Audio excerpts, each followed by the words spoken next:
Desde el Centro de Noticias de Caracol Televisión en Bogotá, esto es Noticias Caracol Fin de Semana.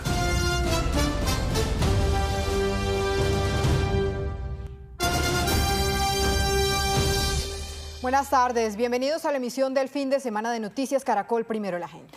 Alex Saab ya está en Miami bajo custodia federal y su caso reaparece en el centro de las investigaciones contra el entorno de Nicolás Maduro. Por eso vamos en vivo con nuestra corresponsal en Miami, Judy Mora. Judy, ¿qué se sabe a esta hora sobre cómo se produjo su llegada y qué tan avanzado está el proceso judicial en su contra? Buenas tardes. Catalina, buena tarde. Nos encontramos en inmediaciones de la Corte y la Cárcel Federal de Miami, en donde permanece bajo custodia Alex Saab tras su llegada aquí a Estados Unidos. Le cuento que su arribo se registró en horas de la noche bajo un fuerte operativo de seguridad liderado por varias agencias federales, entre ellas la DEA y la CIA, y desde entonces pues Saab permanece bajo supervisión de autoridades estadounidenses. Con su ingreso al país, pues el proceso en su contra por conspiración para lavado de dinero retoma otra vez su curso en la Corte Federal del Distrito Sur de Florida. A su llegada lo vimos muy diferente a como lo veníamos viendo en los últimos años. Cerca de las 9:15 de la noche y bajo un fuerte operativo de seguridad federal se registró en el aeropuerto ejecutivo de Opa-locka en Miami la llegada de Alex Saab, considerado por Estados Unidos como el cerebro financiero del chavismo. Así, con barba blanca y más delgado, se vio Saab a su llegada a territorio estadounidense otra vez para enfrentar a la justicia de Estados Unidos. El operativo estuvo coordinado por la DEA, el FBI, además de los departamentos de Justicia y de Estado. Desde Venezuela, las autoridades calificaron su envío como una deportación. En un comunicado, el gobierno venezolano señaló que el procedimiento se realizó en el marco de una solicitud internacional, considerando que Saab se encuentra incurso en la comisión de diversos delitos en Estados Unidos. El congresista Carlos Jiménez, a través de su cuenta en X, celebró la decisión y advirtió, ya que del si nos envía a Alex Saab, Diosdado es el próximo. Gracias al pueblo de Venezuela. El regreso de Saab a la custodia de Estados Unidos ocurre a menos de 3 años de haber sido liberado en un intercambio de prisioneros entre Washington y Caracas durante la administración de Joe Biden. El caso abre la posibilidad de que Saab pueda convertirse en un testigo clave en las investigaciones que Estados Unidos mantiene contra Nicolás Maduro, quien enfrenta cargos federales en Nueva York junto a su esposa Cilia Flores. En la Corte Federal del Distrito Sur de Florida, desde 2019, Alex Saab enfrenta un cargo federal por conspiración para lavado de dinero. Según los fiscales estadounidenses, el caso está relacionado con un esquema de desvío de más de $350 millones a través de estructuras financieras internacionales y contratos públicos. Con su ingreso a territorio estadounidense, el caso vuelve a avanzar en su trámite ante la justicia federal. Fiscales en Miami ya habrían reactivado dichas investigaciones. Se espera que en las próximas horas o días, Saab sea presentado ante un juez federal en Miami para su primera comparecencia y definir su situación procesal inicial.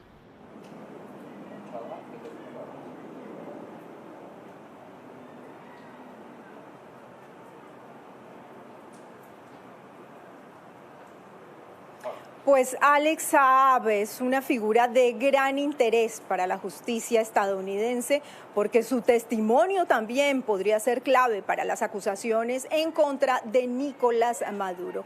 El empresario colombiano pues estuvo inmerso durante años en el régimen venezolano. Además, su testimonio podría tener también implicaciones en la política de nuestro país. Hubiera llegado hace 3 años. Alex Saab fue una de las fichas más importantes durante la era del derrocado Nicolás Maduro. Según Washington, el colombiano de ascendencia libanesa utilizó su poder para realizar millonarias operaciones de narcotráfico a través del programa social más importante de Venezuela, el mismo que llevó mercados a más de 5 millones de personas. ¿Cómo pasa un vendedor de llaveros colombianos a convertirse en una ficha tan clave y tan importante para el régimen de Nicolás Maduro y para el chavismo, por supuesto? Sencillamente lo logró al ganarse la confianza de Nicolás Maduro, Cilia Flores y todo el entorno familiar de ellos. Nicolás Maduro se hace presidente en abril de 2013, casi que meses después desde una institución llamada Fundación Pro Patria 2000, controlada por los sobrinos y los hijos de Cilia Flores, empezaron a darle negocios millonarios en ese momento para la construcción de viviendas a Alex Saab. Casi que se convirtió en el operador financiero también de la familia. Pero luego de la captura de Nicolás Maduro en enero de este año, Delcy Rodríguez destituyó a Saab de su cargo como ministro de Industria. Semanas después corría el rumor que Saab había sido capturado, aunque el gobierno interino venezolano se abstuvo de realizar cualquier comentario, hasta que se confirmó que fue entregado a las autoridades estadounidenses.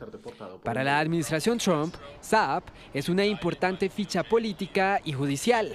¿Qué información tiene de él? Es decir, usted dice, podría terminar de hundir a Maduro. Yo creo que si hay una persona que tiene información de los circuitos financieros, de las rutas financieras a donde se movieron cientos de millones de dólares provenientes de la corrupción venezolana, sustraídos literalmente del Estado venezolano, ese es Alex Saab. Pero los líos judiciales de Saab también podrían tener efectos políticos en Colombia. El periodista Roberto Denis habla particularmente de Abelardo de la Espriella, quien fue abogado de Alex Saab. Abelardo de la Espriella, al menos hasta 2018, seguía diciendo que su cliente no tenía nada que ver con el régimen venezolano. Y que si se supiera que su cliente estuviera vinculado al régimen venezolano, él jamás lo defendería. Si desde 2016 lo sentó a hablar con las autoridades americanas, porque lo estaban investigando por su rol en Venezuela, ¿por qué todavía en 2018 él en público decía que su cliente no tenía nada que ver con el régimen venezolano?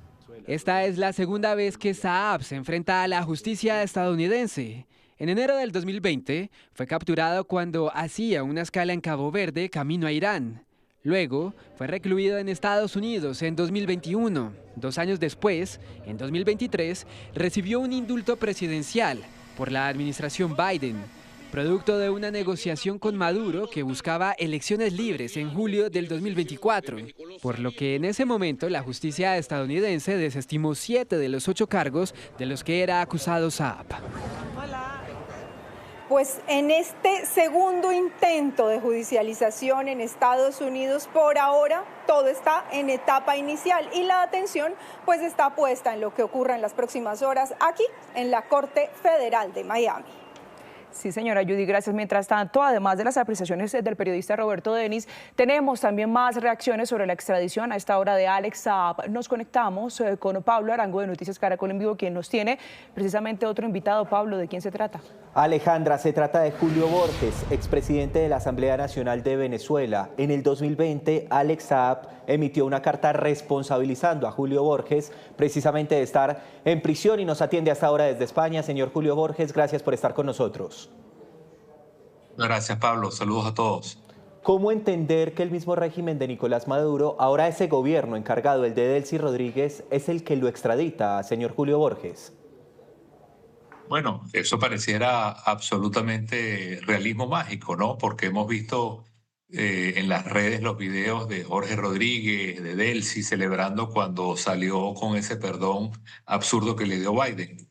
Pero lo que eso demuestra, Pablo, de manera concreta, fehaciente, incontrovertible, es que en este momento la administración de Trump es la que tiene el control sobre Venezuela y el hecho de que Saab sea devuelto a la cárcel es un motivo de satisfacción, porque para los venezolanos, cuando salió en libertad por el perdón de Biden, ha sido uno de los momentos y golpes más duros que hemos vivido, y pensamos también, como comentaban ahora, que Alex Saab va a jugar un papel crucial en el juicio de Nicolás Maduro. Justamente, señor Borges, hablemos de ese papel que tendría el señor Saab en el juicio contra Nicolás Maduro, porque qué información sensible o clave podría tener este hombre en contra de Maduro y de su esposa, teniendo en cuenta que es mencionado como el hombre que era el operador financiero de la familia.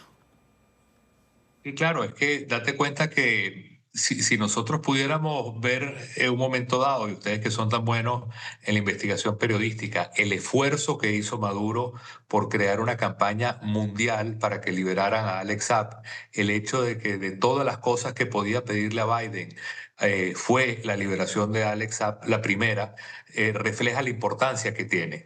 Alex Saab comenzó con el negocio de alimentos puesto por Maduro, lo que se llama en Venezuela las cajas CLAP, que es una fuente de corrupción infinita.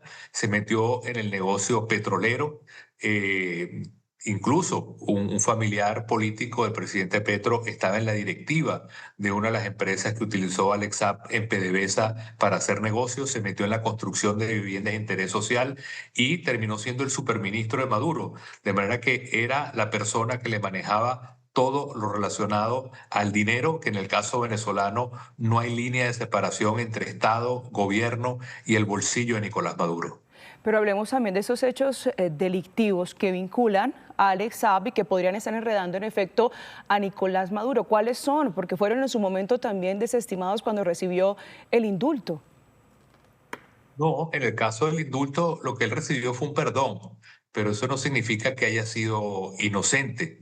Él recibió un perdón presidencial y se guardó, digamos, en la nevera las acusaciones que había contra él. Se le pusieron unas condiciones que él debía cumplir, por ejemplo, abstenerse de estar metido con grupos antioccidente, antidemocracia, terroristas, como es el caso de Irán. Salió de la cárcel y Alex Saab siguió jugando ese papel fundamental para Maduro como conexión con Irán, conexión con China y en la evasión de las sanciones. De manera que él nunca fue perdonado en el sentido que se borraron sus delitos o que fue considerado inocente. Se le pusieron unas condiciones que él violó y eso le da base suficiente para que hoy sea deportado. Fíjense que hablan de deportado, no extraditado, después que era un héroe nacional, se le dio la nacionalidad venezolana, se le hizo ministro, se dijo que era diplomático, todo eso se disolvió en horas con una orden de los Estados Unidos a Delcy y a Jorge Rodríguez. En efecto, con el comunicado de lo que hace las veces de migración allí en Venezuela, justamente publicado en las últimas horas. Pero sigamos en esa línea de tiempo. ¿Cómo pasó Alex Saab? Y lo explicaba usted en la respuesta, pero quiero ahondar de ser un simple empresario a ser un hombre tan poderoso en Venezuela, señor Julio. Bueno, porque apenas Maduro entró en el poder, el negocio más importante desde el punto de vista social era el tema de la importación de alimentos, tanto materia prima como productos acabados, marcas acabadas de alimentos. Y ese negocio, quien comenzó a operarlo en Venezuela como mano derecha de Nicolás Maduro, y era el proceso estrella social, fue Alex Saab. Y ese es un negocio en el cual se duplicaba el valor real que costaba cada caja de CLAP comprada en México, por ejemplo. Fue una investigación que nosotros hicimos. Los productos que se compraban en México se vendían después al gobierno venezolano multiplicando su precio por 2, por 3 y hasta por 4, con lo cual había un sobreprecio brutal y eso significaba una corrupción completa en ese proceso alimentario. Ese fue su inicio junto con el tema de construcción de interés social y luego el salto al tema petrolero, donde obtuvo contratos, para que ustedes tengan una idea, de miles de millones de dólares. Expresidente, quisiera preguntarle, porque ya hemos hablado ampliamente sobre las implicaciones para un Nicolás Maduro, pero hablemos también de las implicaciones, cómo se podrían vincular otras cabezas del régimen como Diosdado Cabello, como la misma Delcy, por ejemplo. Bueno, es que al final yo quisiera que ustedes entendieran que la manera como se maneja el dinero, la hacienda, los ingresos fiscales en Venezuela en toda la época de Maduro es como se maneja cualquier tipo de negocio completamente primitivo, una pulpería, un abasto, cualquier tipo de negocio sin ningún control, sin ninguna institucionalidad, y donde al final, para evadir las sanciones, se crearon distintos mecanismos de reparto del petróleo que se vendía de manera oscura en alta mar a través del mercado negro, y allí participaban todos los que son jerarcas del régimen, Diosdado Cabello, los hermanos Rodríguez, y toda esa parte la terminó controlando también Alex Saab, que era el operador de Maduro. De manera que quien picaba la torta y repartía la torta de corrupción en toda la jerarquía del régimen civil y militar era el señor Alex Saab, con lo cual él sabe la historia de todo el mundo porque él fue el repartidor de todo ese proceso oscuro de manejo petrolero, de evasión de sanciones y de todo lo que fue su poder del lado de Nicolás Maduro. Sí, y eso Rodríguez, esa Delcy Rodríguez, es la que hoy lo extradita a Estados Unidos. Señor Julio Borges, gracias por atendernos desde Valencia, en España. Muchas gracias, Pablo. noticia en desarrollo en Noticias Caracol. 12 del mediodía, 47 minutos. En Antioquia, las autoridades investigan la masacre que se presentó en Marinilla, en el oriente de este departamento. Según Indepaz, esta es la masacre número 54 en lo que va corrido de este año. Erika Zapata, ¿qué detalles se conoce?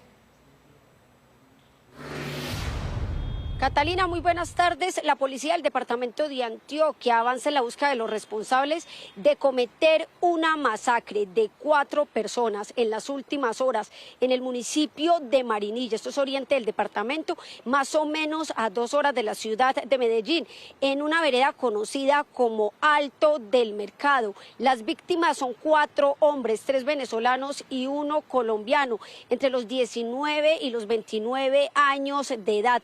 Ellos estaban en esa vereda cuando hombres armados en motocicleta les dispararon de manera indiscriminada. En esta subregión del departamento de Antioquia hace fuerte presencia el Clan del Golfo y el grupo delincuencial El Mesa. La alcaldía de ese municipio ofrece una recompensa de 100 millones de pesos para dar con los responsables de este crimen. Entre las víctimas se encuentran 3 ciudadanos de nacionalidad venezolana, uno de 29 años y 2 de 20 años de edad, así como un ciudadano colombiano de la zona de Marinilla, también de 19 años de edad. De manera articulada, la Policía Nacional desplegó capacidades del modelo del servicio de policía orientado a las personas y a los territorios, así como unidades de policía judicial con el propósito de adelantar labores investigativas, recolección de elementos materiales probatorios, verificación de cámaras de seguridad y ubicación de los responsables de este lamentable hecho. Y las autoridades a esta hora adelantan un consejo de seguridad, teniendo en cuenta que hay una gran preocupación por este tema. En los últimos 2 días en el departamento de Antioquia han ocurrido 2 masacres. Ayer hablábamos de la masacre en el municipio de Andes de 3 mineros y hoy de este Marinilla. Pues muy pendientes quedamos de la información que resulte de este consejo, las decisiones que se tomen. Mientras tanto, hace minutos terminó un consejo de seguridad extraordinario, en este caso en la gobernación del Meta, por el asesinato del exalcalde Rogers Devia y Fabián Cardona, líderes políticos, exfuncionarios de la alcaldía de Cubarral y coordinadores de la campaña de Abelardo de la Espriella allí en ese departamento. Paula Belalcázar nos cuenta sobre las conclusiones. Paula. Alejandra, ¿qué tal? Buenas tardes. En este Consejo de Seguridad Extraordinario, en el que asistieron los altos mandos de las fuerzas militares y también de la policía, la prioridad fue hablar del fortalecimiento de la seguridad en este departamento, no solamente por los asesinatos de los líderes políticos Rogers Devia y Fabián Cárdenas, quienes también coordinaban la campaña en el Meta del candidato presidencial de Abelardo de la Espriella, sino también porque ese mismo día un líder político del Partido Centro Democrático y ex candidato a la alcaldía de Cubarral también fue víctima de un ataque armado. Es por eso que a esta hora hacemos contacto con la gobernadora del departamento del Meta, Rafaela Cortés. Gobernadora, buenas tardes. Quiero empezar preguntándole principalmente por qué no asistió el ministro de Defensa. Usted lo invitó, hablamos ayer en Noticias Caracol en vivo sobre la importancia de su asistencia y también cuáles fueron las conclusiones de este Consejo de Seguridad. Buenas tardes. Alejandra, muy buenas tardes. Un saludo muy especial para la mesa de trabajo y por supuesto para todos los televidentes. Bueno, pues al ministro lo invitamos, pero aquí estuvieron los altos mandos de las fuerzas militares, acá estuvo varios generales del Ejército, Policía, Fuerza Aeroespacial y por supuesto de la Armada. Las conclusiones, varias. Primero, se aumentó la tasa de recompensa, estaba en 50 millones y en colaboración con los alcaldes se subió a 100 millones de pesos a quien nos dé información que nos permita la captura de los que hicieron parte de este hecho tan lamentable para el departamento del Meta. 2, contarles que ya la Fiscalía designó unos fiscales especializados con un grupo de investigadores apoyados por la SIGIN y el CTI para seguir avanzando con esta investigación que es tan importante para nosotros. La gobernación del Meta va a entregar 12 motocicletas para que se intensifique el patrullaje en esta región, de una articulación con la policía, ejército y por supuesto Fuerza Aeroespacial para que la gente esté más pendiente de este corredor, pero además la importancia de que la investigación avanza, de que no se siga por favor especulando en las redes sociales sobre los objetivos. Esperamos aclarar en un tiempo prudencial las causas o el motivo de estos homicidios y por supuesto contarle a la población, a todo el departamento del Meta, a más de 850.000 personas que están aptas para votar, que venimos y seguimos avanzando con todo el tema de articulación para el tema electoral las próximas semanas. Sí, señora gobernadora, de esas conclusiones de ese Consejo de Seguridad y de esas primeras pesquisas de esa investigación que acaba de iniciar, ¿podemos decir que el crimen del exalcalde Devia es un crimen político? Yo creo que sería uno muy irresponsable, Aleja, decir o afirmar eso. Yo creo que hay que darle tiempo. Las investigaciones sucedieron hace 2 días, ya hicieron varias desde el momento que sucedieron los hechos, la operación Candado, la Fuerza Pública se movilizó, el CTI, la CIGI, ya se nombraron fiscales especializados, investigadores con la tecnología que por supuesto ha dado la gobernación a estos grupos, a la fiscalía, poder determinar en un trabajo muy articulado los hechos y por el origen de estos y por supuesto dar con las capturas de estos delincuentes. Así que yo creo que hay que ser muy prudentes y dejarle que esas afirmaciones o estos avances de las investigaciones lo pueda decir por supuesto la fiscalía. El llamado a la prudencia que es clave a estas alturas también de las elecciones, pero es clave también hablar, si no es político, ¿qué pudo haber estado detrás de este crimen, de ese doble homicidio? Yo creo que hay muchas especulaciones, Alejandra y Catalina y Paula. Yo que no quisiera ser irresponsable porque también podría afectar la investigación. Yo creo que lo que todos queremos es que sepamos, por supuesto, los motivos y los grupos o el grupo o la persona que fue culpable de este hecho, pero nos toca ser muy prudentes y, por supuesto, no lanzar hipótesis que puedan generar un perjuicio en la investigación. Bueno, gobernadora, a usted muchas gracias por este contacto, por contarnos cómo amanece, cómo está el Meta en este momento y por supuesto vamos a estar muy pendientes de lo que suceda en este departamento. Mientras tanto, nosotros les queremos contar que no solamente estas 2 personas que asesinaron vilmente eran líderes políticos, tenían familia y además tenían otras pasiones. En el siguiente informe les contamos todos esos detalles. Ellos eran Rogers Devia y Fabián Cardona. Trabajaron juntos en la alcaldía de Cubarral Meta entre 2020 y 2023, precisamente cuando Rogers Devia era alcalde del municipio y Fabián Cardona era su secretario de gobierno. La comunidad los apreciaba por su labor social, es por eso que hoy rechazan este doble crimen. Ellos 2, más que colegas, eran amigos y trabajaban juntos. La noche de su asesinato, ellos se movilizaban de Villavicencio hacia Cubarral en una motocicleta, luego de recoger publicidad del candidato presidencial Abelardo de las Priella. Rogers era el coordinador de la campaña. Estamos con mucho dolor y desconcertados por la situación que se presentó Roger y Fabián. Roger, el exalcalde de Cubarral, una persona cercana, querida, amada no solamente por el pueblo de Cubarral, sino por un departamento que tenía su cercanía, el liderazgo que tenía, la solidaridad que tenía con las personas. Nos duele profundamente, así que el mensaje de solidaridad y de profundo dolor para la gente de Cubarral, para todos los habitantes del departamento. Su trabajo en el territorio tocó los corazones de la gente en el Meta. Se dedicó en sus inicios a muy temprana edad a sacar su región adelante de la mano de la Corporación para el Desarrollo Sostenible del Área de Manejo Especial La Macarena, Cor Macarena. Y quiero agradecerle a todo el equipo de Vamos con Energía. Rogers Devia en 2019 le cambió la vida a las familias campesinas de Cubarral. La sección de Noticias Caracol, Gente que le pone el alma, documentó una de las muchas acciones que le permitieron a Rogers contar lo difícil de llevar energía al páramo de Sumapaz.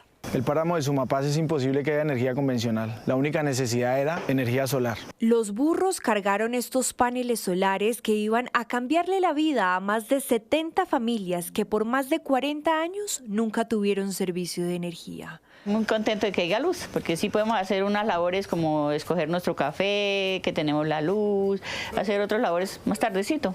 Fabián Cárdenas, otra de las víctimas de este doble crimen, acompañaba a Rogers Devia en sus proyectos para llevar esperanza a toda la gente del Meta.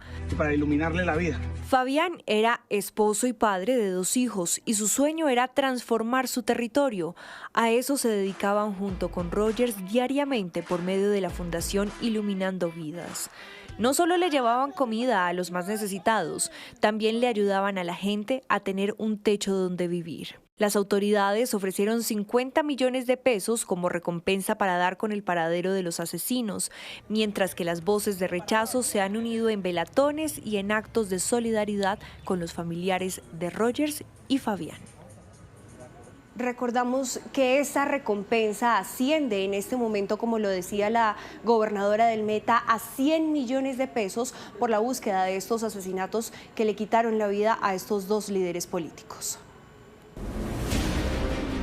Abrimos espacio para escucharlos a todos. En esta recta final hacia las elecciones presidenciales. Sus propuestas, sus opiniones, sus visiones de país. Todas las voces merecen ser escuchadas. Seguimos en nuestra cadena de debates de temas cruciales y fundamentales para todos los colombianos. Todas las voces ayudan a construir democracia. Debate candidatos presidenciales. Esta noche a las 7 por Noticias Caracol en vivo, Noticias Caracol y todas sus pantallas digitales.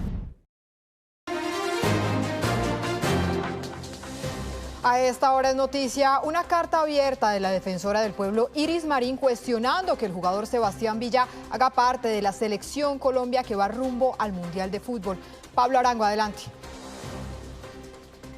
En efecto, por medio de esta carta dirigida a la Federación Colombiana de Fútbol, la defensora del pueblo Iris Marín dice que la camiseta de Colombia no puede ser escudo contra la justicia. Ella sostiene que el llamado a la selección de Sebastián Villa establece un límite ético que se pone a prueba con esta convocatoria porque dice que la discusión no es solamente deportiva. Asegura en el documento que Villa fue condenado por hechos de violencia basada en género y enfrentó además una acusación por abuso sexual. Dice la defensora que estos antecedentes no pueden reducirse a problemas personales ni separarse por completo de la responsabilidad que implica llevar la camiseta de Colombia en un mundial, agregando que no puede ser un escudo contra la justicia. Recordemos que Sebastián Villa hace parte de los 55 preseleccionados de una lista de 26 jugadores definitivos que irán al mundial y que serán anunciados el próximo 30 de mayo. Noticia en desarrollo en Noticias Caracol.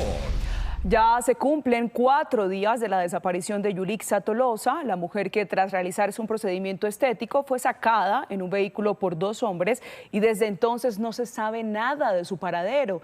Mientras las autoridades revisan cámaras para establecer la ruta del vehículo, familiares y amigos también indagan sobre su ubicación. Mayra Tenorio está con ellos. ¿Hacia dónde se ha extendido esta búsqueda, Mayra? ¿Qué le han dicho? Buenas tardes. Esta búsqueda ha sido asumida por sus familiares, amigos, una búsqueda personal que ellos también están haciendo por estos barrios donde hoy los saludamos, lo que es las localidades también de Bosa, Tunjuelito, Ciudad Bolívar, aquí en el sur de Bogotá. Ellas son Yuri y Ángela, quienes han estado desde el principio atentas a saber qué pasa con Yulixa Tolosa, con su amiga de más de 20 años. Y quiero empezar con usted, Yuri, el clamor que ustedes tienen porque es lo que queda en este momento tras ya casi 4 días de su desaparición. Hola, buenos días. Pues lo que nosotras queremos pedir ya en este momento, después de 5 días de arduos horas de búsqueda, de pedir ayuda, de tocar muchísimas puertas, es de que por favor no nos dejen solas, de que nos presten la ayuda a las entidades, de que por favor nos ayuden a la búsqueda, de que estén por favor un poquito más pendientes de todo esto que está pasando, porque nosotras solas definitivamente no vamos a poder encontrarla. Ángela, ustedes han estado en el río Tunjuelo, están recorriendo estas zonas complejas, límites de Bogotá, y es el llamado por Yulixa. Sí, nosotras el día de ayer hicimos una búsqueda en la cual nos habían ofrecido un acompañamiento, la Defensa Civil, bomberos, la alcaldía del sector. Me acerqué allá, me comuniqué con la alcaldía y me dijeron que no, que los límites en los que estábamos no pertenecían a esa alcaldía, entonces la ayuda nunca llegó. Necesitamos mucha ayuda, nosotras ya no sabemos dónde más buscar, nosotros necesitamos que la Defensa Civil, bomberos, las alcaldías de todo el sector nos ayuden. No, o sea, es imposible que Yulixa siga desaparecida sabiendo que ya hay muchas información, está un carro, están las personas identificadas, ya se vio el carro salir de Bogotá. Entonces, ¿qué información nos tienen? ¿Qué pasó en esas 5 horas? Cuando Bogotá está llena de cámaras, ¿cómo no se va a identificar el recorrido que hizo ese carro? Es el llamado de ustedes, de Yuri, de Ángela, de lo que buscan, y para que ustedes conozcan precisamente en qué va esta investigación, les preparamos este informe, la recopilación de esos últimos momentos claves que sigue la SIJIN de la policía para poder establecer el paradero de Yulitza y de estas personas involucradas en su desaparición. Este es el momento en que dos hombres sacan a Yulitza Tolosa de un centro estético en el sur de Bogotá, minutos después del procedimiento al que fue sometida. Observe cómo la mujer parece no poder sostenerse por sí sola. Sus pies se arrastran mientras es cargada y sus brazos permanecen levantados durante todo el trayecto hacia la salida. Junto a ellos también sale una mujer, mientras otra persona espera afuera, al lado del vehículo negro en el que finalmente la suben. Todo ocurre exactamente a las 7:24 de la noche del pasado miércoles. El vehículo tipo sedán de placas UCQ 340 se convirtió en una de las principales pistas que hoy siguen las autoridades. Noticias Caracol también conoció estas imágenes que muestran el recorrido del carro en el que fue transportada Yulitza Tolosa. Los registros en poder de los investigadores indican que el vehículo salió de Bogotá por el peaje Andes a la 1:50 de la madrugada del jueves. Minutos después, el carro de placas UCQ 340 vuelve a aparecer en otro registro, esta vez en el peaje El Roble entre Sesquilé y Gachancipá, hacia las 2:14 de la madrugada. Esas son hasta ahora las pistas claves para ubicar a los responsables y establecer qué ocurrió con Yulitza Tolosa. Los investigadores también intentan esclarecer un vacío de casi 5 horas entre el momento en que la mujer fue subida al vehículo y la aparición de los primeros registros en peajes fuera de Bogotá. Reconstruir sus últimos movimientos también se convirtió en una de las claves del caso. En este video de una cámara de seguridad del barrio Bosa, donde vivía, se observa cuando Yulitza sale de su casa con varias maletas. Eran las 7:24 de la mañana del miércoles 13 de mayo. Iba acompañada de una amiga. Ambas suben a un vehículo particular gris y se dirigen al centro estético donde le realizarían el procedimiento. Estas son también las últimas imágenes conocidas de Yulitza dentro del centro estético. El video fue grabado por personal del lugar. Acuéstese. Otro video muestra el momento en que Yulitza cae al piso y un hombre y una mujer intentan levantarla para subirla a una camilla. Según sus amigas, Yulitza también les envió mensajes por WhatsApp en los que aseguran que se sentía mal y que la llevaban a un hospital. Sin embargo, los mensajes eran cortos y según sus allegados no tenían coherencia. Desde ese momento comenzó una búsqueda desesperada en 5 hospitales del sur de Bogotá, pero Yulitza nunca apareció.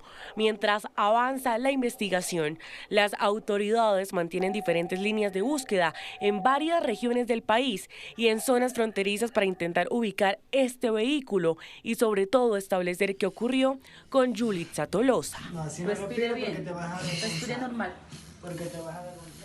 Dos datos claves también para cerrar. Hay que decir que el propietario de este vehículo negro, donde sacan a Yulitza, ya se presentó ante las autoridades. Por ahora, lo que hemos podido conocer es que se descarta que haya estado involucrado en este momento de la desaparición o conduciendo el vehículo. Hoy a las 6:30 de la tarde también está convocada aquí una velatón en Bosa, donde vivía Yulitza, para poder dar este clamor de familiares y allegados y sobre todo pedir que vuelva a casa, que sepa alguna información sobre el paradero de Yulitza. Sí, señora Mayra, gracias. Y también le seguimos el rastro a la otra mujer que se sometió a una cirugía en este centro estético donde desapareció Yulitza Tolosa. En su relato llama la atención la forma en que encontró el procedimiento y su costo. Esteban Bejarano, ¿qué más le contó y cuál es su estado de salud? Catalina, lo que comenzó como un procedimiento que encontró por redes sociales se convirtió en una angustia. Hoy esta mujer se encuentra estable de salud a pesar de que en las últimas horas sufrió un desmayo debido a que no le realizaron los drenajes necesarios luego de este tipo de procedimientos. Nos contó que fue anestesiada de forma local, solo en algunas partes de su cuerpo, y que estuvo consciente durante este procedimiento. También que pagó más de 6 millones de pesos por un paquete que incluso le obsequiaban una liposucción de transferencia a sus glúteos, pero no pudo ser realizada porque la grasa salió contaminada. Más detalles en la siguiente conversación. Y ahí se me presentó el cirujano me hizo las marcaciones en el cuerpo, con el marcador, me dijo dónde me iban a trabajar y qué era lo que me iban a hacer. Y ya me empezaron a anestesiar. Así recuerda esta mujer los momentos previos al procedimiento de lipólisis láser que le realizaron en este centro estético en el sur de Bogotá, el mismo de donde desapareció Yulixa Tolosa. Ellos tenían en Instagram el link que llevaba directo al WhatsApp de ellos, pues me imagino que era la dueña, no sé. Y yo escribí, me atendieron de una vez, me dieron toda la información, y yo acepté, yo le dije, bueno, yo en esta misma semana viajo hasta Bogotá. El centro de estética lo encontró en redes sociales hace algunos meses. Al escribir al número de WhatsApp el 5 de mayo, le enviaron este mensaje donde le ofrecieron un paquete para lucir una figura soñada, con un costo, según el mensaje, de 3.650.000 pesos, pero ella pagó un monto más alto por otros servicios. Allá me ofrecieron todo el paquete que me ofrecieron de la lipólisis con los masajes, los exámenes y el hospedaje. Por todo eso pagué yo 6.080.000. Por 20 días de hospedaje. Apenas llegué el mismo viernes. Me hicieron firmar unos papeles y enseguida entregué el dinero. ¿Esos papeles de qué eran? ¿Algún consentimiento o algo así? Sí, era como explicando lo que me iban a hacer, cómo se trataba, o sea, de lo que se trataba el lipólisis. ¿Qué decía? ¿Qué se trataba? ¿Usted de qué se acuerda?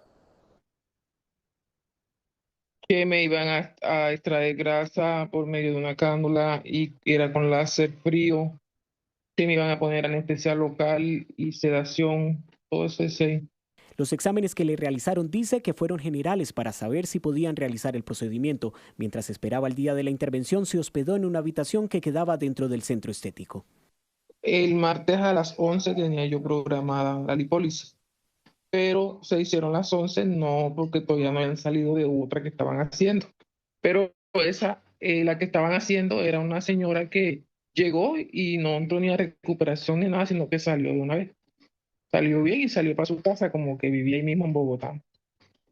Y a las 12 ya me llamaron, me pasaron allá al tercer piso, donde estaba esperándome el anestesiólogo y me explicó lo que me iba a poner, la sedación y la anestesia local. ¿Qué parte del cuerpo le anestesiaron? ¿En qué parte usted no sentía pues lo que le estaban haciendo? Todo el tronco completo, espalda, brazos y abdomen. ¿Pero aún así usted estaba consciente y veía todo el procedimiento? Sí, yo estaba consciente y veía, hubo un momento que sí me quedé dormida y ellos me llamaban, pero fue como cuestión de unos minutos, no sé, que yo me quedé dormida y yo escuchaba el anestesiólogo que me decía, despierta. Relata que 3 personas estuvieron durante el procedimiento. Duró cerca de 6 horas sedada luego de la intervención. Confiaba en que todo saldría bien. Esta mujer duró cerca de 4 días en este centro estético. 24 horas después del procedimiento, los bomberos y la policía llegaron al lugar buscando a Yulixa Tolosa. Ahí fue cuando ella salió del mismo. Gracias a Dios hoy estoy mucho mejor porque ya pude hacerme masajes hoy, me drenaron mucho. Ayer sí estuve bien grave que hasta me desmayé. Nunca piensa que puede pasar por eso. Y le doy gracias a Dios porque no fui yo. Yo sé que está muy mal y lamento mucho lo de la señora, pero yo en este momento le doy gracias a Dios que yo salí bien de todo eso. Mientras avanzan las investigaciones sobre este caso, el testimonio de esta mujer se convierte en una advertencia sobre los riesgos de acudir a los lugares que ofrecen procedimientos estéticos sin las garantías médicas y los permisos necesarios. Ahora bien, Esteban, además de este testimonio clave que usted recogió, también estuvo indagando sobre la actividad económica y el registro de este lugar para funcionar. Cuéntenos lo que encontró. Claro que sí, Alejandra, pues Noticias Caracol pudo conocer ese documento específico de la Cámara de Comercio de Bogotá, de este lugar, donde da cuenta la clasificación de actividad económica. Dice que el código principal de la actividad con el que registraba es el 9602. Haciendo la indagación en la página de la Cámara de Comercio de Bogotá, la descripción económica de este código dice que es para el funcionamiento, escuchen bien, de peluquería y otros tratamientos de belleza. Esta clase incluye el lavado, despuntado y corte y peinado, tintura, colorante, la colocación de uñas y pestañas, postizas, entre otros, afeitada y recorte de barba. Todo lo que estarían pues no ejerciendo en este lugar, porque como pudimos ver en la nota, allí estarían realizando procedimientos invasivos, este tipo de cirugías.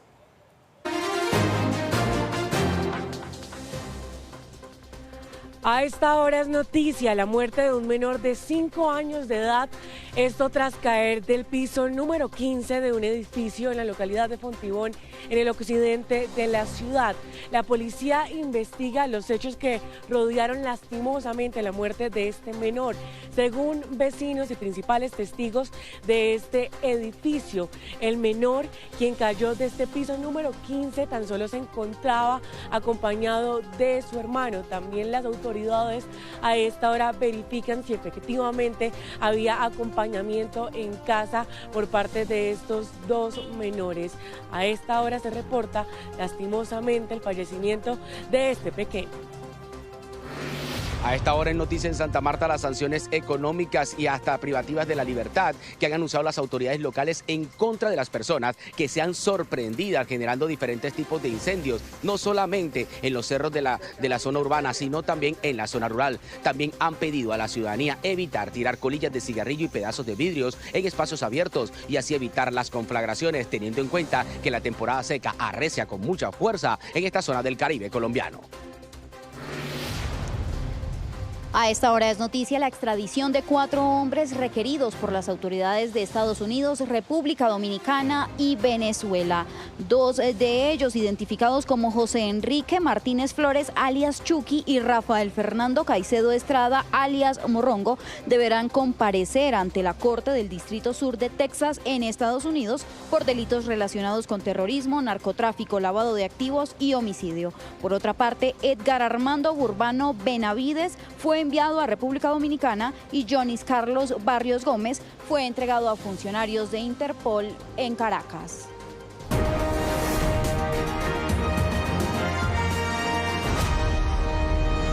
Colombia decide 2026. En este momento faltan 13 días, 18 horas, 33 minutos y corren los segundos para que se abran las urnas el domingo 31 de mayo, cuando decidiremos quién será el próximo presidente de Colombia o qué candidatos pasan a la segunda vuelta.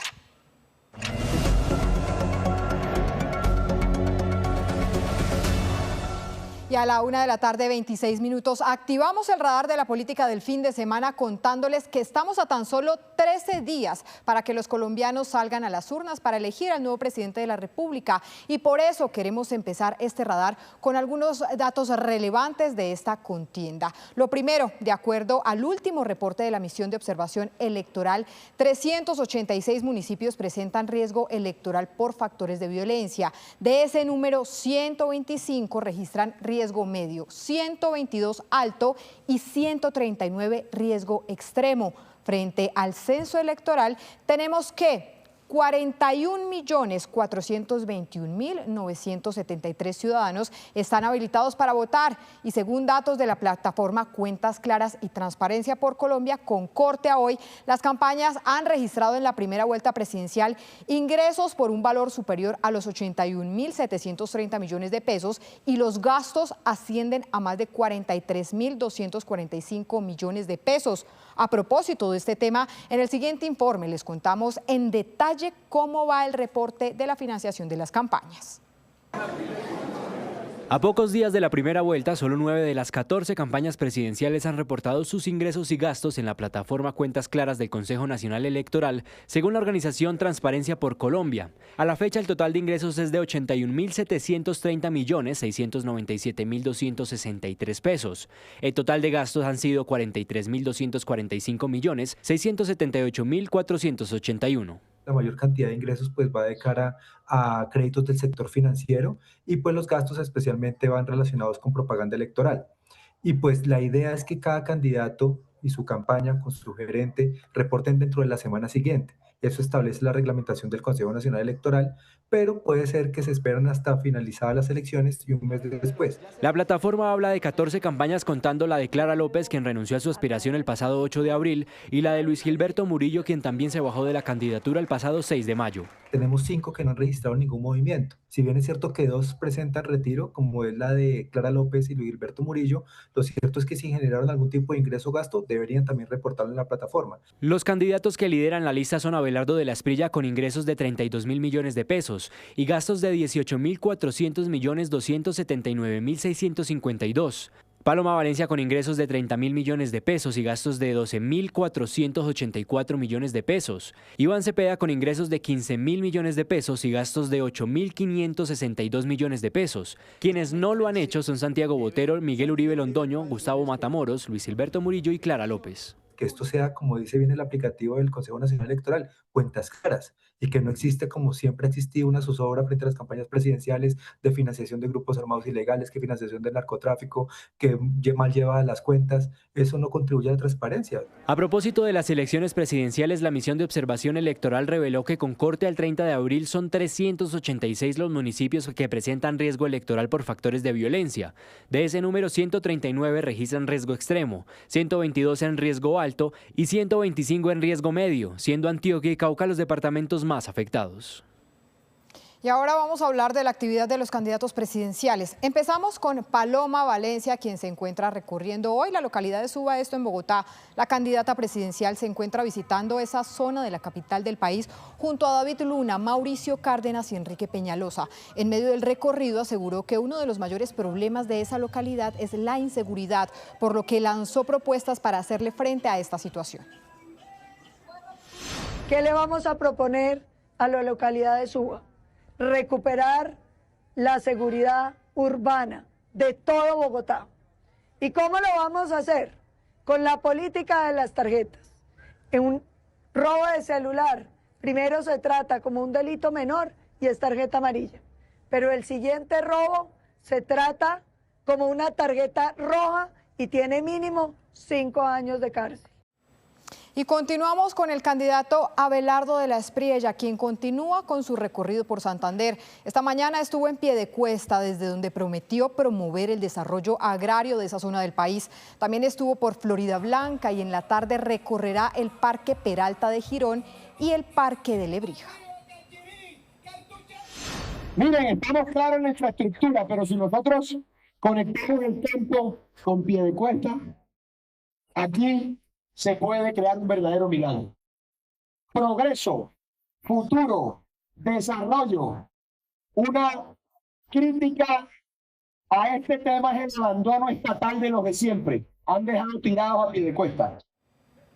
Y ahora hablamos de Sergio Fajardo, quien por su parte hoy tuvo un live a través de sus redes sociales en el que conversó con quienes están apoyando su candidatura. En el encuentro participó su fórmula vicepresidencial Edna Bonilla, la senadora electa Jennifer Pedraza, el columnista y caricaturista Vladimir Flores y su coordinadora nacional de jóvenes María José Castañeda. Habló de lo que viene para su campaña en esta primera vuelta. Y tenemos un voto oculto. Los datos que nosotros tenemos nos dicen que vamos subiendo, pero el reto de todo esto es resiliencia, no quitarnos. Retírese, hágase, dele, nada. Nosotros hasta el último minuto vamos a estar ahí parados porque nunca logrará sus objetivos quien no lucha hasta el último segundo, y eso es lo que estamos haciendo. Y finalizamos este recorrido con el candidato presidencial Iván Cepeda. Nos cuentan desde la campaña que esta tarde tendrá un evento en la Plaza de Lourdes en la ciudad de Bogotá. Se trata de un festival que empezará a las 2 de la tarde y nos dicen que en ese espacio la comunidad LGBTIQ+ le entregaría una serie de propuestas al candidato presidencial del Pacto Histórico. Y cambiamos de tema para contarles que Colombia está próxima a vivir una nueva jornada electoral y en los próximos días empezarán a regir las restricciones de eventos en plaza pública de candidatos y también para la publicación de las encuestas. Estas son algunas de las fechas clave. Hasta una semana antes de las elecciones, es decir, hasta el próximo domingo 24 de mayo, los candidatos pueden adelantar eventos en plaza pública. Esta semana que viene justamente se denomina como la del cierre de campaña. Hasta el domingo anterior a la elección, todas las campañas deben cerrar todos los actos públicos Por eso muchos programan una serie de despedidas o cierres o como le quieran llamar a todo el proceso en la campaña de plaza pública. Y ahí en adelante todos los actos que realicen los candidatos pues serán en recintos privados. La restricción empieza el lunes 25 de mayo y va hasta el lunes 1 de junio. La ley busca que el elector tenga la libertad de reflexionar sobre las propuestas de los candidatos y tenga esa libertad sin la presión de los actos públicos y los eventos públicos para poder tomar una decisión, digamos, tranquila respecto a su voto el día de las elecciones. La otra restricción que también entra en vigencia la semana previa a las elecciones es la de publicar encuestas o sondeos. Durante la semana anterior a la elección no se puede hacer ninguna publicación, ni mucho menos el día de las votaciones. La filosofía pues tiene que ver con la libertad del elector para que pueda escoger libremente por la fórmula que quiere votar. Previo a la jornada electoral se implementarán también otras medidas como la ley seca y el cierre de fronteras. Y a la 1:34 p.m. les contamos que a las 7 de la noche en Noticias Caracol escuchamos a todos los candidatos presidenciales. Empezamos con Carlos Caicedo, también con Sondra McCollins, Miguel Uribe Londoño, Santiago Botero y finalmente el general Gustavo Matamoros estarán contándonos aquí sus propuestas en ese gran debate de Noticias Caracol y en ese especial de Colombia Decide 2026. Hasta aquí el radar de la política del fin de semana. Abrimos espacio para escucharlos a todos. En esta recta final hacia las elecciones presidenciales. Sus propuestas, sus opiniones, sus visiones de país. Todas las voces merecen ser escuchadas. Seguimos en nuestra cadena de debates de temas cruciales y fundamentales para todos los colombianos. Todas las voces ayudan a construir democracia. Debate candidatos presidenciales. Esta noche a las 7 por Noticias Caracol en vivo, Noticias Caracol y todas sus pantallas digitales. 1:35 p.m. ante la alerta por la llegada del fenómeno del Niño a Colombia y de las medidas que se deben tomar para evitar un desabastecimiento de energía, les contamos hasta ahora cómo funciona el sistema eléctrico del país. María Fernanda Tarazona nos tiene todos los detalles. María Fernanda, buena tarde. Alejandra, buenas tardes. El sistema eléctrico colombiano depende en gran medida del agua. El 65,3% corresponde a energía generada a través de las hidroeléctricas que utilizan agua de los embalses, esos que hoy están en la mira por las alertas del IDEAM de un fenómeno del Niño que llegaría antes y con mayor intensidad, reduciendo las lluvias y extendiendo las temporadas de sequía. En segundo lugar, se ubican las térmicas, que utilizan gas y carbón para generar el 30% de la energía que consumimos y que son claves durante la temporada del fenómeno del Niño. El año pasado, en esta misma temporada, duplicaron su generación de energía, llegando al 55% del consumo nacional.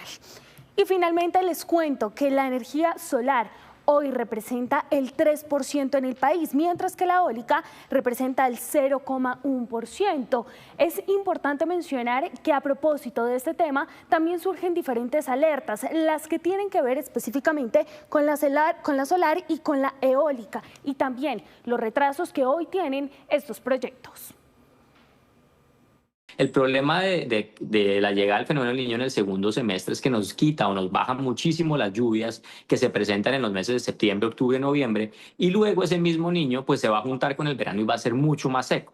Entonces el riesgo real, donde nosotros vemos unas probabilidades altas, de más o menos el 60%, de que Colombia se apague, y se apague, digamos, no quiere decir que Colombia se apague de un solo golpe, sino que tengamos que tener racionamientos en algunos momentos, en algunos lugares. Eso puede llegar a ser en abril, mayo del próximo año.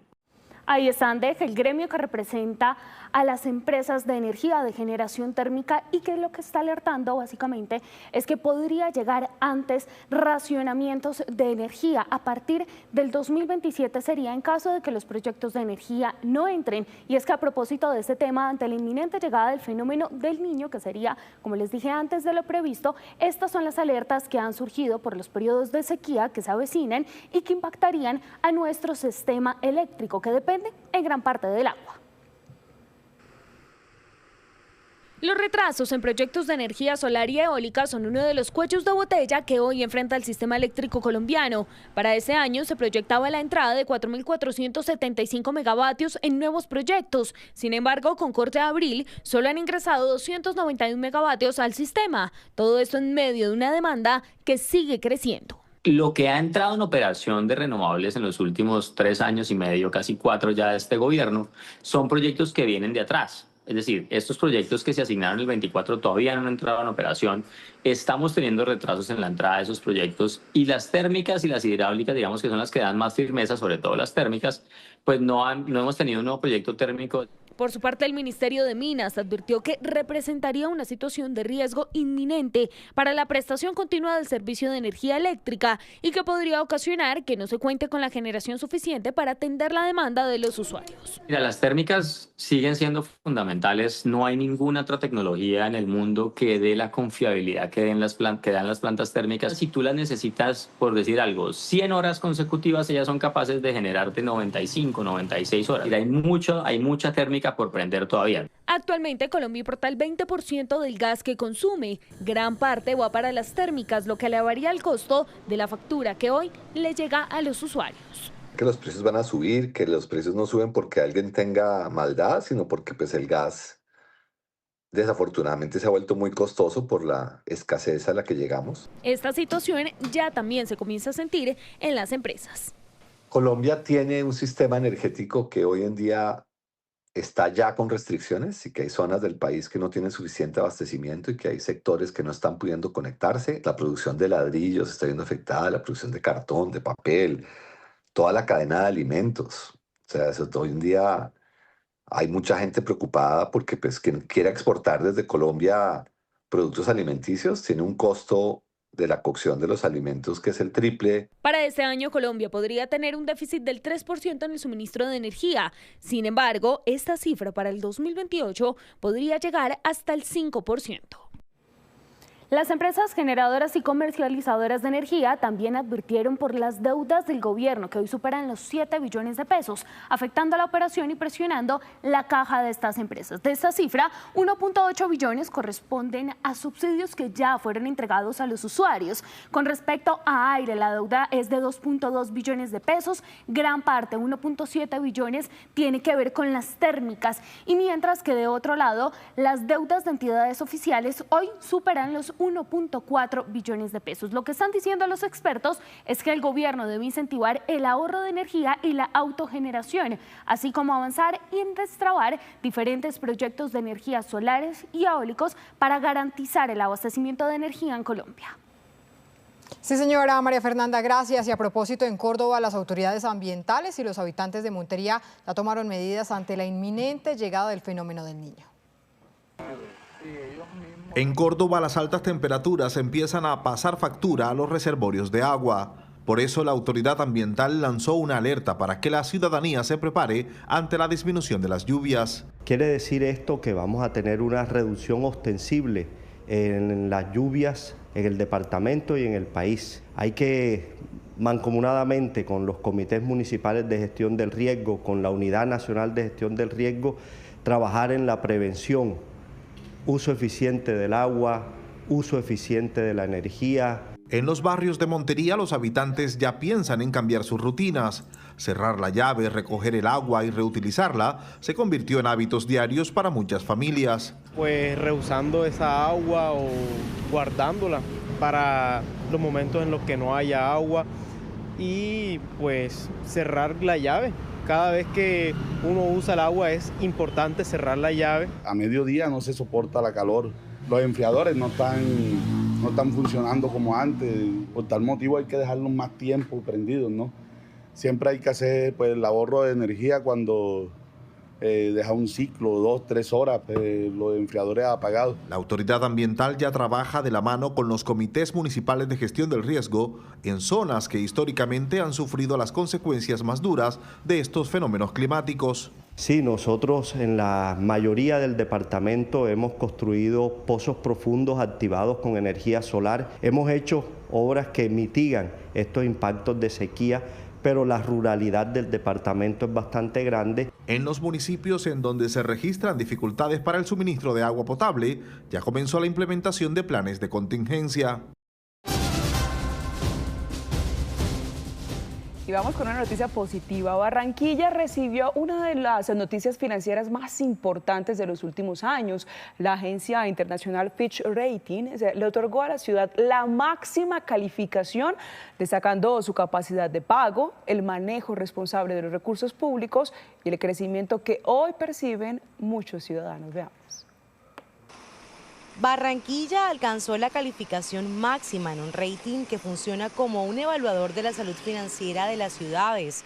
Resalta factores como el fortalecimiento del recaudo de impuestos, además de la ejecución de obras para los barranquilleros. El mejor gasto en la eficiencia de la inversión pública, y eso finalmente le trae prosperidad a nuestra gente, inversión social para nuestra gente. Va a ser posible que más gente nos preste y podamos invertir más en nuestra gente. Y es que para muchos pasar de una calificación AA a una AAA se refleja en espacios públicos, parques y escenarios recuperados que hoy disfrutan miles de familias. La verdad es que el cambio se ha visto. Ahora tenemos una ciudad más integrada con sus ciudadanos, los niños tienen mejores espacios. La calificadora también resaltó que Barranquilla depende cada vez menos de los recursos girados por el gobierno nacional, gracias al fortalecimiento de sus ingresos propios y al comportamiento positivo de su economía y el turismo. Esa es la finalidad, de que los impuestos sean bien invertidos. Entonces, por ese lado, parece ser que están invirtiendo bien los gastos. Entre más cumplan las personas pagando sus impuestos, tendremos mejores parques y tendremos una ciudad mucho mejor. Con la calificación AAA, la ciudad podrá acceder a créditos con mejores condiciones y seguir posicionándose como un destino atractivo para la inversión, el turismo y el desarrollo económico del país.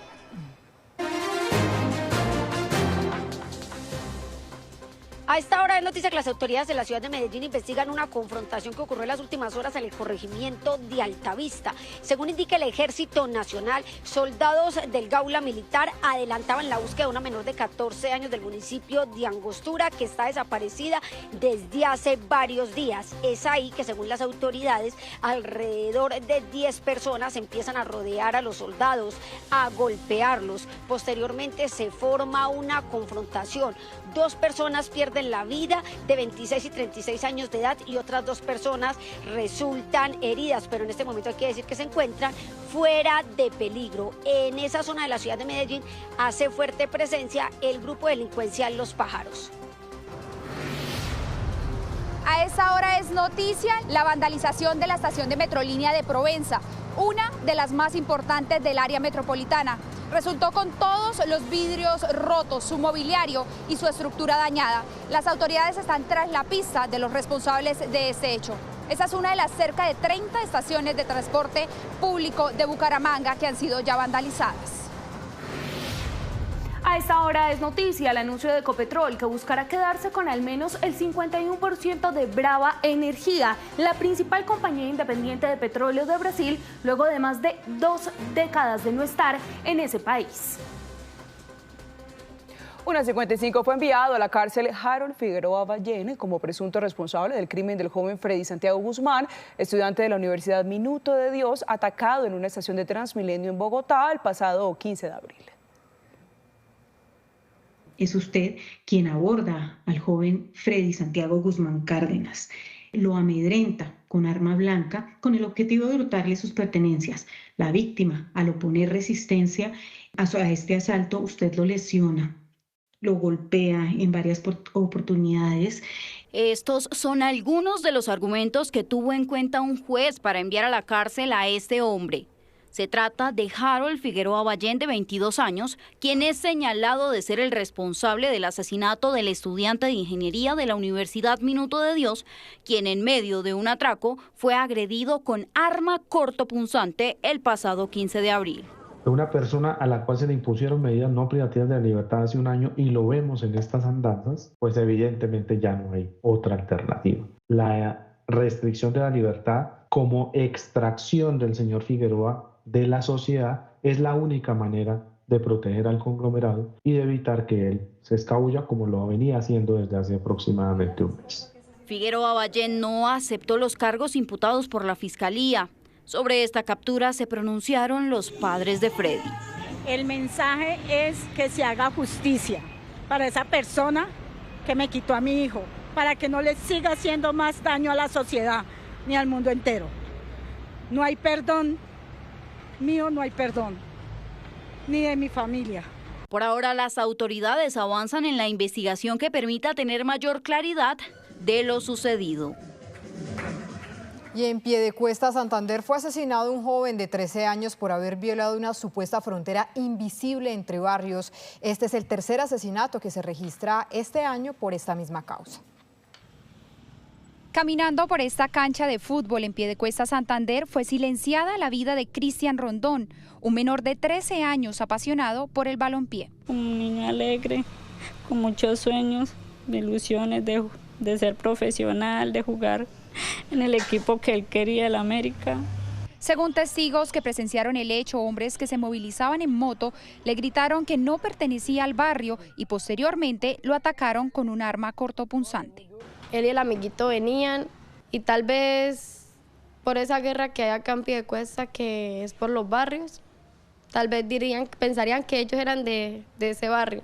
Me le pegaron la puñalada al niño, el amiguito dice que él pedía ayuda. Pues no se metía absolutamente con nadie, no teníamos nosotros conocimientos en el club, los padres de familia que lo acogieron también muchísimo, no tenían conocimiento de pronto de que tuviera indicios de pronto por droga o por alguna otra cosa. Con mucho dolor, su familia recuerda al niño amoroso y comprometido con su deporte. Su mundo era estudiar y el fútbol.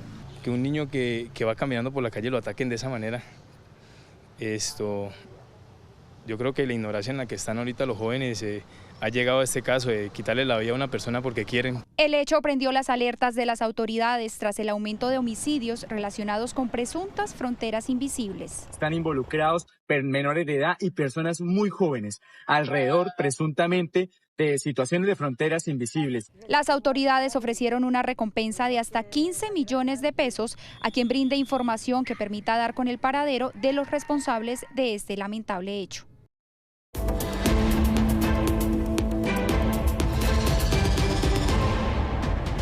A la 1:59 de la tarde comenzamos con noticias del mundo. El Papa León XIV volvió a enviar un mensaje sobre la inteligencia artificial en el mundo y la responsabilidad que debe primar en su uso. Se prevé que el pontífice publique próximamente una encíclica en relación con las nuevas tecnologías. Los desafíos de la inteligencia artificial no son un tema ajeno para el Papa León XIV. Un año después de su elección, vuelve a poner la lupa en las nuevas tecnologías. Hoy su mensaje llegó a propósito del Día Mundial de las Comunicaciones Sociales. Este año he decidido dedicarlo al tema perseverar las voces y los rostros humanos. Animo a todos a comprometerse con la promoción de formas de comunicación que siempre respetan la vida de la humanidad. Lo dijo al final del rezo del Regina Coeli ante miles de feligreses que aguardaban su mensaje desde la Plaza de San Pedro. Un día antes, el pontífice aprobó crear una comisión formada por miembros de varios dicasterios que conforman el gobierno vaticano. El objetivo, facilitar el intercambio de información y proyectos sobre inteligencia artificial, lo que incluye políticas para su uso interno. La Santa Sede toma varias consideraciones. El desarrollo en las últimas décadas del fenómeno de la inteligencia artificial y aceleraciones más recientes en su uso. Efectos potenciales sobre el ser humano y la humanidad en su conjunto. La preocupación de la Iglesia por la dignidad de todo ser humano. A mediados de abril, León XIV denunció desde Camerún el uso de la IA para fomentar los miedos, polarización y conflictos. Nos sentimos amenazados por cualquiera que sea diferente y estamos perdiendo el hábito de relacionarlos con los demás y entablar un diálogo. El líder de la Iglesia Católica se alista para publicar una encíclica, una carta dirigida a los obispos y fieles de todo el mundo, con la necesidad de que la ética, dignidad y la paz sean prioridad en las nuevas tecnologías. Y la Organización Mundial de la Salud declaró la emergencia internacional por el brote de ébola que golpea a 2 países africanos. El aumento de casos llevó a reforzar los controles, mientras el conflicto armado en algunas zonas agrava la situación. La epidemia de ébola causada por el virus Bundibugyo en República Democrática del Congo y Uganda ha sido declarada emergencia de salud pública de importancia internacional. Con esta declaración, la Organización Mundial de la Salud encendió las alarmas sobre el nuevo brote de ébola. La atención está en esos 2 países tras un aumento de contagios. Según los Centros Africanos para el Control y Prevención de Enfermedades, hoy son 88 los fallecidos y 336 los casos sospechosos de la fiebre hemorrágica, cuyo periodo de incubación puede durar hasta 21 días. Se propagará muy rápidamente, sobre todo porque ha surgido en una provincia densamente poblada, con una alta concentración de personas y mucha movilidad poblacional. Ambas naciones se apresuran con muestras en el laboratorio, pero hay una barrera. El foco de la epidemia concentra una zona de difícil acceso, lo que limita los análisis y siembra incógnitas ante la magnitud real del brote. Mientras tanto, la preocupación entre sus habitantes es cada vez más alta.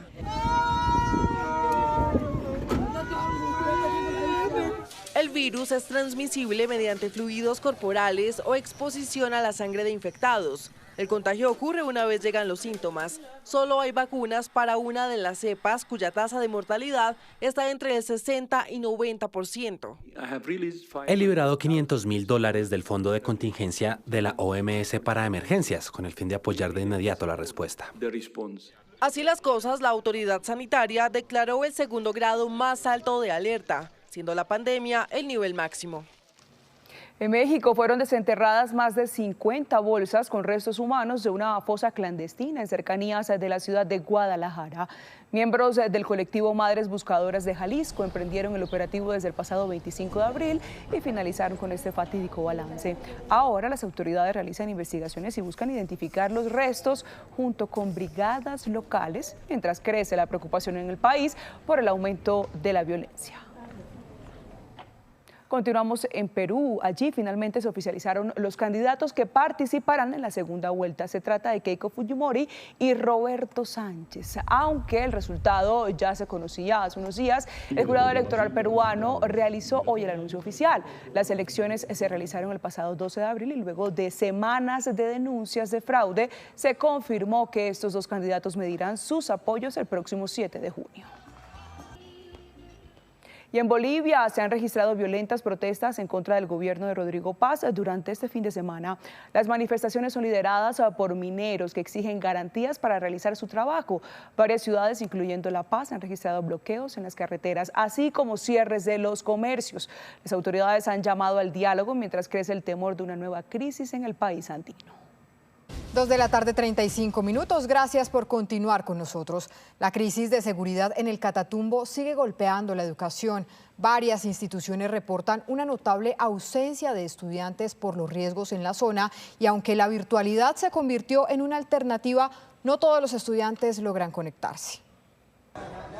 Niños refugiados en albergues, padres con miedo de enviar a sus hijos a clase y una guerra que parece no tener fin. Este es el resumen de la grave crisis humanitaria que enfrenta el Catatumbo, donde se reportan cerca de 300 casos de estudiantes fuera de las aulas por cuenta de la violencia y el temor que persiste en la región. Hay muchas escuelas de la zona rural del Tarra que no ha podido ingresar. La afectación está en casi 300 estudiantes en anormalidad académica. Quiero decir, algunos en virtualidad, otros regresan a la presencialidad, otros suspenden. A lo largo del año se han registrado 100 amenazas a docentes, lo que hace más crítico este panorama.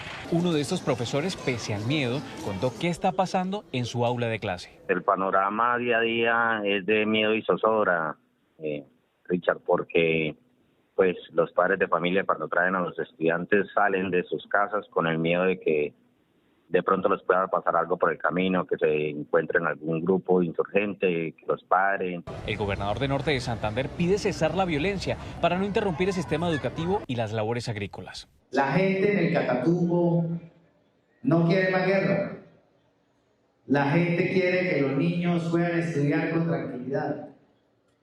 que los campesinos puedan cultivar la piña, el café. Entre tanto, los docentes le hacen un llamado a los actores armados para que se sienten en una mesa de diálogo para cesar la violencia en el territorio. De otro lado, en Jamundí también implementaron las clases virtuales ante la difícil situación de orden público en esa región del valle. Tras la escalada violenta que ha sufrido la zona rural de Jamundí, estudiantes abandonaron las aulas presenciales y adoptaron la virtualidad como medida de protección para salvaguardar la vida tras los recientes ataques con drones explosivos perpetrados en la zona por grupos ilegales. La verdad, la situación está muy complicada. Casi todos los días hay atentados. No se sabe hasta cuándo los niños van a tener clases virtuales. Y lo peor es que los explosivos caen cerca de los colegios. Para evitar retrasos en el calendario académico y proteger la calidad del aprendizaje, alumnos de todos los grados reciben tutorías remotas de sus docentes y el respaldo directo de sus familias desde casa. Con el objetivo de cuidar la vida de nuestras comunidades y de alguna manera garantizar la atención de ellos. Hemos orientado atención remota aproximadamente a 3.200 estudiantes. Mientras más de 3.200 estudiantes de 41 sedes educativas se adaptan a las clases virtuales desde sus casas, la fuerza pública despliega acciones en el territorio para contrarrestar esta ofensiva criminal. Queremos decirles, las operaciones del ejército continúan, tanto en la zona alta de Jamundí como en la cordillera central. Entre tanto, en la zona avanzan las obras y adecuaciones para la puesta en marcha del batallón de alta montaña, con el que se busca fortalecer la seguridad en esta región del sur del valle. Y en noticias de salud, hoy es el Día Mundial de la Hipertensión, una fecha en la que expertos hacen un llamado urgente a prevenir y controlar esta enfermedad silenciosa que afecta a millones de personas en el mundo. Esteban Bejarano, volvemos con usted. ¿Qué recomiendan los expertos? Catalina, pues antes le cuento que según el último registro de la cuenta de alto costo, hay más de 6 millones de personas con esta enfermedad en Colombia. El reto para los médicos es que miles de pacientes mantengan su presión arterial bajo control y de forma sostenida, pues la falta de adherencia al tratamiento sigue siendo uno de los mayores desafíos en el control de esta enfermedad. Expertos recomiendan mantener una alimentación saludable y reducir el consumo de sal y de tabaco. En principio, evitar el sedentarismo. Los problemas de sedentarismo, sobrepeso y obesidad están claramente relacionados con hipertensión. Entonces, 150 minutos de actividad física al día serán suficientes. Número 2, la alimentación. Siempre insistiremos en eso y miren que no es difícil, es fácil. Es tener una alimentación real, comida natural, comida campesina, comida con vegetales, comida sin procesados. Sería el mensaje 2026 para todo el mundo y estaríamos logrando una meta fundamental. Número 3, el sueño. El sueño es una cosa muy fundamental porque si las personas no están teniendo buen descanso en horas de la noche, el día siguiente su cortisol, su adrenalina va a estar elevada y van a tener esos problemas de hipertensión. Se estima que el 35% de la población en Colombia puede padecer hipertensión arterial y no lo sabe. Por eso, el llamado es hacer los chequeos necesarios y medir constantemente la presión arterial. Síguenos en YouTube, en Noticias Caracol en vivo, en nuestra app, en el sitio web, en nuestro canal de YouTube y en TikTok. Nosotros le damos las noticias, usted escoge la pantalla. 2:55, veamos que tendremos esta tarde Noticias Caracol en vivo en nuestra señal digital. Pablo Arango. Alejandra, ¿qué tal? Muy buenas tardes. Siguen las reacciones por la extradición o la deportación, como le quieran llamar, de Alex Saab allí a Estados Unidos. En segundos habla Juan Pablo Guanipa. Aquí en Noticias Caracol en vivo a las 4 en punto de la tarde. El líder opositor se estará refiriendo porque hay varias reacciones a propósito de esta extradición. Juan Pablo Guanipa habla en segundos aquí en Noticias Caracol en vivo. Hablamos del Consejo de Seguridad Extraordinario a propósito del asesinato de Roger Devia. Exalcalde de Cubarral aumentó a 100 millones de pesos la recompensa por información de los asesinos de este hombre, el exalcalde, pero también de Fabián Cardona, exsecretario de Gobierno de Cubarral. Y también estaremos hablando mucha atención de esas llamadas incómodas, spam que hacen desde los operadores. Hay una ley en Colombia que se llama Dejen de fregar. El autor de esta ley, representante de la Cámara, estará esta tarde aquí en Noticias Caracol en vivo. Los esperamos en nuestras plataformas digitales. Somos @Noticias Caracol. abrimos espacio para escucharlos a todos. En esta recta final hacia las elecciones presidenciales, sus propuestas, sus opiniones, sus visiones de país. Todas las voces merecen ser escuchadas. Seguimos en nuestra cadena de debates de temas cruciales y fundamentales para todos los colombianos. Todas las voces ayudan a construir democracia. Debate candidatos presidenciales. Esta noche a las 7 por Noticias Caracol en vivo, Noticias Caracol y todas sus pantallas digitales. Y para el cierre les hablamos de temas virales porque el Papa León XIV protagonizó un video tendencia en TikTok. Un grupo de niños le pidió al pontífice que hiciera el 6-7, una popular forma de la generación Z para decir más o menos, un gesto que causó gracia entre los asistentes. Com'è che fate? 6-7!